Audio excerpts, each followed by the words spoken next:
Hey guys, wanted to give you some information about Operation Steel Talon, hosted by Milsim. Steel Talon is based off of the Red Shadows skirmish series, which we've had some great success with, and we're incorporating a lot of the game mechanics from that series into this operation. This operation is going to be a little bit more going to the Milsim side of things. The objective is a larger objective. It's not a heavily scripted game. It's really up to the player base and the command to figure out smaller objectives and how the game is going to be run. Steel Talon is based off of the idea of what if the movie Red Dawn had actually happened and the Soviets were successfully able to establish a state, a Soviet state on U.S. soil called the American Republic, and has been a battle between the American Republic and the United States going on for quite some time. A short overview of the game is this is a battle over a fire base located near Bennett, Colorado. The U.S. forces, they start off controlling basically the whole AO. They control the fire base, their FOB is already set up, and the field is theirs. The American Republic is tasked with coming in and invading, and they're going to have to establish a foothold and set up their FOB and eventually try to take the fire base. We're going to be trying a couple of different game mechanics with this one. The biggest one being is changing the respawn rates. At the very beginning of the game, the U.S. force, they're going to have a very rapid respawn rate. They're going to be getting back into the game very quickly. Where the American Republic, they're going to have a slow respawn point at the beginning. As smaller side objectives are completed, that will change those rates, and as the day goes on, the American Republic's respawn rate, it's going to increase.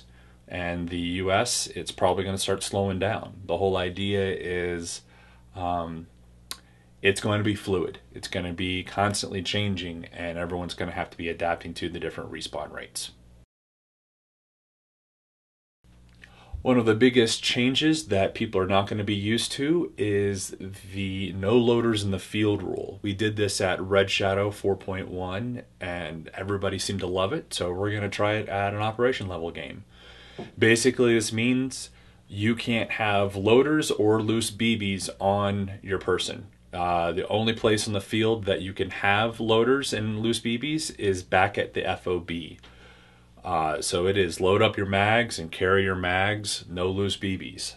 Even saw gunners, you can only carry BBs in your box mags. Can't be carrying loose BBs. Also, just to be completely clear, there are no lining mags, no high caps at all. No one gets to use those.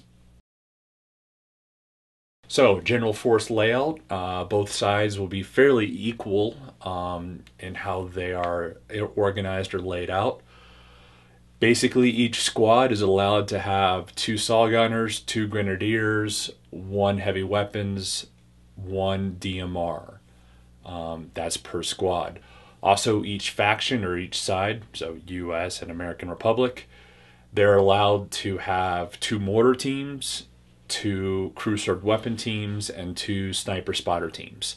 So that is basically kind of how the forces are going to be laid out.